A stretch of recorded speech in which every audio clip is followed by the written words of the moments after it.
Pollution. For many years in the Great Lakes, it was something that divided us. Historic efforts to develop the Great Lakes resulted in the widespread discharge of toxic contamination into its rivers, harbors, and lakes. It wasn't long before this model for development began to clash with environmental and social interests. Clean water laws were put in place and our country adapted, but the contamination of our past lingers. Once divisive, pollution is now something that brings us together and moves us forward. The U.S. EPA has a mechanism through the Great Lakes Restoration Initiative to work collaboratively with stakeholders to clean up the lakes, improve fish and wildlife habitat, and revitalize our waterfronts. This mechanism is the Great Lakes Legacy Act. The Great Lakes Legacy Act program is a voluntary program that addresses contaminated sediment in the Great Lakes. EPA works with organizations like industries, state and local governments, and nonprofits, which volunteer matching funds to support sediment cleanup work. Since 2002, more than 50 non-federal entities have partnered with the EPA to clean up more than 4 million cubic yards of contaminated sediment. Legacy Act projects take place in Great Lakes areas of concern, and a non-federal sponsor or group of sponsors must share at least 35% of the cost of the project. That 35% minimum can be shared by a number of entities, and obviously more the number of entities, lesser is the individual contribution. So even the partners try to recruit other partners to help out. Contributions to a Legacy Act project can come in many forms and can be negotiated according to what the partner is able to provide. And while we do accept cash, we accept a wide range of in-kind contributions. That can be technical expertise, that can be donated space in a landfill, that can be access. Flexibility is an important aspect of the Great Lakes Legacy Act and the cost-sharing process. The program is not regulatory, and it encourages creative solutions through partnership, collaboration, and shared decision-making. The key difference here is the word partnership. So by acting as a partner, EPA was willing to create a more collaborative environment. We obviously had a seat at the table, and an important seat, but no more than the other partners. It's great to be a partner on an advisory committee. It's great to have a community voice in public meetings, but what is really important is that you are at that table, and that's what being a signatory means. The partnership experience of the Legacy Act can present unfamiliar challenges. Partners work together to address community impacts, solve technical problems, and build trust between institutions that have traditionally been in conflict. For many, this sort of collaboration is a totally new experience.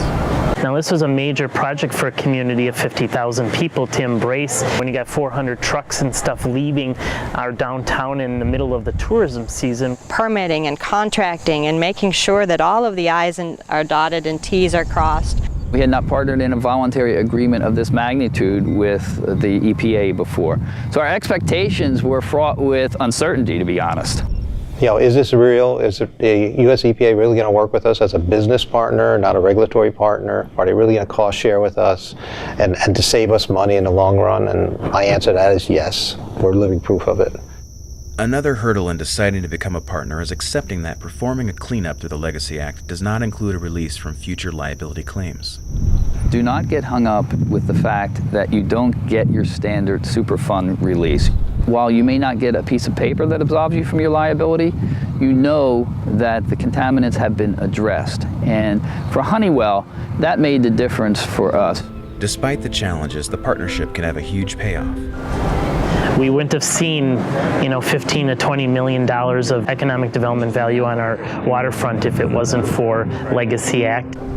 What we're seeing as a result of that is a tremendous economic activity and recreational activity associated with the river that is a benefit for everyone in the area, including our employees, Honeywell's employees who still reside here. Who wants to build a new home or condo on one of the filthiest rivers in the country? How are you going to attract people to build a beautiful restaurant or what have you if you have a filthy river to build on?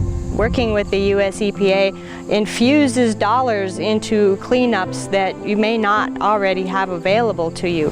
When you partner with the EPA, not only is it just about the funding, but it's about their highly skilled and highly knowledgeable environmental experts. Quite frankly, we would not be where we are today with this area of concern on the doorstep of delisting if it wasn't for the Great Lakes Legacy Act. We all pay federal taxes. This is just a way of bringing some of those federal tax dollars back into your municipality to try to get a project that has probably been on the books for a long time completed. Through the Great Lakes Legacy Act's capacity to facilitate strong partnerships and fruitful investments, it is possible for stakeholders, once divided by pollution, to team up and fulfill a shared vision for their community.